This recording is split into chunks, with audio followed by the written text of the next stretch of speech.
पापा मैंने आपको एक बार बोल दिया ना कि मैं आपको कुंभ स्नान कराने के लिए नहीं ले जा सकता, तो आप मान क्यों नहीं रहे हो मेरी बात?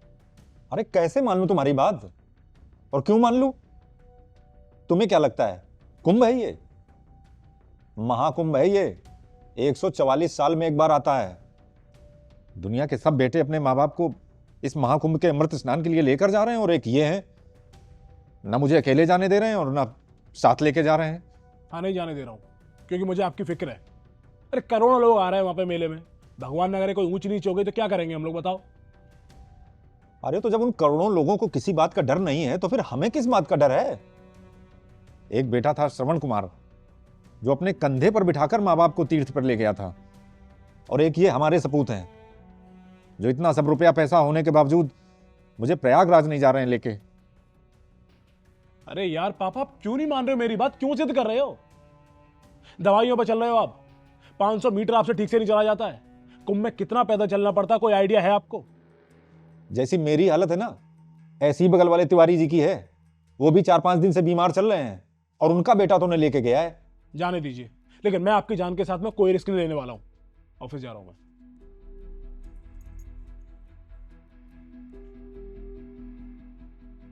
सुन ली अपने पति की दलील? इसे केवल बहाना चाहिए, बहाना। असल बात यह है कि इसे तुझे तेरे भाई की शादी पर लेकर तेरे मायके जाना है। तेरे भाई की शादी के चक्कर में 144 साल बाद बने संयोग को छोड़ रहा है, बेवकूफ कहीं का।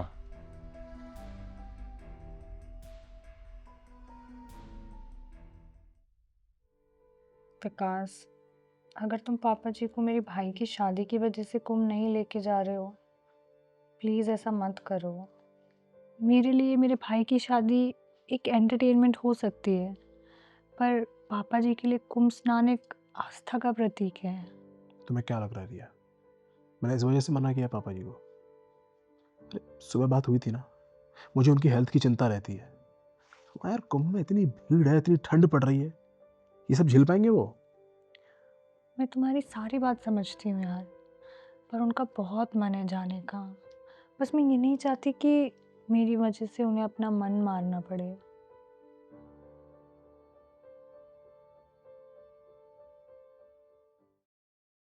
अरे विकास, विकास, रिया, अरे तुम्हें पता है क्या हुआ है? क्या हुआ पापा, आप इतना घबरा क्यों रहे हो? अरे वो अपने पड़ोस के तिवारी जी गए थे ना महाकुंभ में, हाँ हाँ। उनका फोन आया है घर पे। कल रात महाकुंभ में भगदड़ मच गई, और दूसरे मोहल्ले के एक पति पत्नी गए हुए थे वहां पे, वो बेचारे उस भगदड़ में भगवान को प्यारे हो गए। भगवान उन सबकी आत्मा को शांति दे। अरे नहीं यार, ऐसा नहीं होना चाहिए था पापा, मैं इसीलिए तो आपसे मना कर रहा था। अब सोचिए, हम लोग अगर कुंभ में जाते और हमारे साथ ऐसा कुछ हो जाता फिर? विकास, ऐसी कोई बात मत बोलो अपने मुंह से। मुझे माफ कर देना बेटा, मैं समझ ही नहीं पाया कि तुम केवल हमारी सुरक्षा के लिए वहां जाने से मना कर रहे थे, और मैंने बहू को भी गलत समझा। मुझे माफ कर देना बेटा। पापा जी, आप ऐसे माफ़ी मत मांगिए, मुझे अच्छा नहीं लग रहा है। और क्या हो गया अगर आप कुंभ में स्नान नहीं कर पाए तो? घर में सच्चे मन से भगवान को याद करके स्नान करेंगे ना, तो कुंभ में नहाने जितना ही पुण्य मिलेगा। और पापा जी, जान है तो जहान है, जान से बढ़कर तो कुछ भी नहीं है। भगवान तो हर कण कण में बसे हुए हैं। अगर पवित्र मन से और अच्छे कर्मों से घर बैठ के भगवान को याद करें तो चारों धाम के दर्शन हो सकते हैं।